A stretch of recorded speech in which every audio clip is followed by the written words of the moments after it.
गुरुजी प्रणाम। प्रणाम। गुरुजी, मैं ये कहना चाहती हूँ कि कल गुरु पूर्णिमा है और मैं अपने हृदय से आपको गुरु स्वीकार कर चुकी हूँ 1 साल पहले ही, लेकिन आज मौका मिला है यह बात आपके समक्ष रखूँ। और गुरुजी, चाहे आप मुझे स्वीकार करें ना करें, पर मैं तो आपको गुरु स्वीकार कर चुकी हूँ और मैं इतनी साधना करके आपको ऐसा करने पे मजबूर कर दूँगी कि आप मुझे अपनी शिष्या बनाएंगे। और ये वृंदावन में मैं प्रण करके जाती हूँ। इन्होंने कुछ कहा, सभी ने सुना क्या? मजबूर कर दूंगी। एक बार मेरी प्रकृति से 95 में लड़ाई हो गई। प्रकृति, यही जो अपरा प्रकृति का स्वरूप है, मैं उसे माँ है भी, माँ कहता रहा और वो मेरे से काम लेती रही। काम क्या लेती रही वो आप लोगों का विषय नहीं, और विशेषता है भी कुछ, खैर वो विषय नहीं है यहाँ पे। तो मैं उनका कार्य कर रहा तो मैं आराम से कर देता था कि पुत्र ये होना, हाँ ठीक है। लेकिन एक समय ऐसा लगा कि गड़बड़ है कुछ। मैंने सोचा कि मुझे धोखा दिया गया। मैंने प्रकृति से कहा, मैंने कहा माँ आपने मुझे धोखा क्यों दिया? जब उसने ऐसे घूर करके देखा, ये 95 की बात है, मैं घर में था, वो अंतरिक्ष खड़ी माँ जैसे कहा, माँ अंतरिक्ष में आ गई। मेरी दिव्य दृष्टि बहुत पैनी, मैंने देख लिया। मैंने कहा माँ आपने धोखा क्यों दिया? उसने ऐसे करके घूर के देखा, थोड़ा तिरछी नजर, कुछ नहीं बोला। अरे माँ, मैंने पूछा आपने धोखा क्यों दिया? मैं माँ कर रहा हूँ, आपको देखे बिना मुझे बेचैनी रहती है, जब तक आपको देख न लूँ मुझे चैन नहीं आता है, आप मुझे धोखा दे रही हैं। योगी, मेरे समझ में जो आया मैंने वो किया, तुम प्रश्न करने का अधिकार नहीं रखते हो।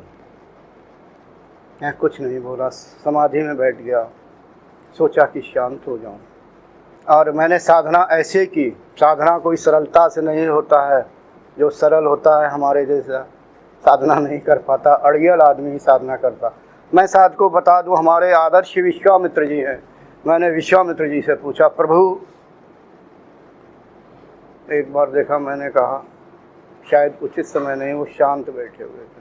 फिर मैंने प्रकृति से संपर्क किया कि योगी मेरी इच्छा के बगैर कुछ होता नहीं, तुम्हारे जैसे बहुत आई गाजर मूली की तरह और कुछ नहीं हुआ। मैंने कहा मैं वो गाजर मूली नहीं हूँ।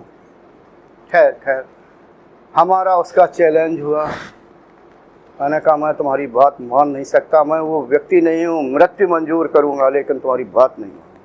खैर उसी लपेट में बहुत लंबी बात हो जाएगी। ये हुआ कि मेरी समाधि, मैं ध्यान पे बैठूं, समाधि भंग, सब कुछ भंग, कुछ भी नहीं।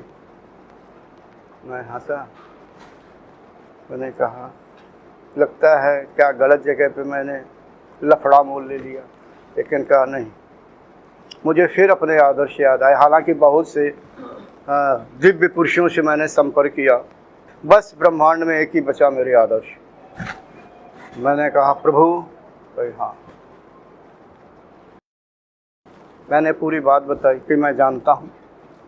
तो उन्होंने एक वाक्य कि हे पुत्र, ये प्रकृति तुम्हें अगर नरक में भेजे तो नरक में चले जाओ, उससे कुछ ना कहो। फिर नरक से कभी न कभी निकलोगे, जब बाहर निकलो तो उससे कहो माँ क्या आज्ञा है, वो फिर नरक में भेज देगी, फिर चले जाओ, कोई शिकायत ना करो। फिर बाहर निकलोगे कि एक नियम है कि एक जगह कभी कोई वस्तु एक जगह स्थिर नहीं रहती है, कि ये प्रकृति का सिद्धांत।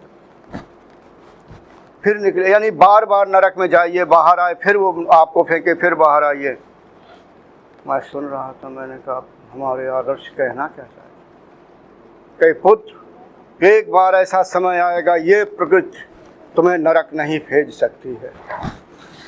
क्या मेरा वाक्य समझा? मैंने शिक्षा दी, क्या समझा? मुझे पता है आज के बाद ये शक्ति मुझे परास्त नहीं कर सकती है। मैं अब अपराजेय बनूंगा। मैंने कहा माँ अब तुम हमारी समाधि लगने दो या ना लगने दो, मुझे कोई परवाह नहीं, अब मैं सिद्ध मंत्रों का प्रयोग करूँगा और वही करता रहूँगा, यानी जाप करूँगा। करो। तो एक समय आया, इस अपरा प्रकृति को शांत होना पड़ा। Thanks for watching. Remember to like, comment and subscribe.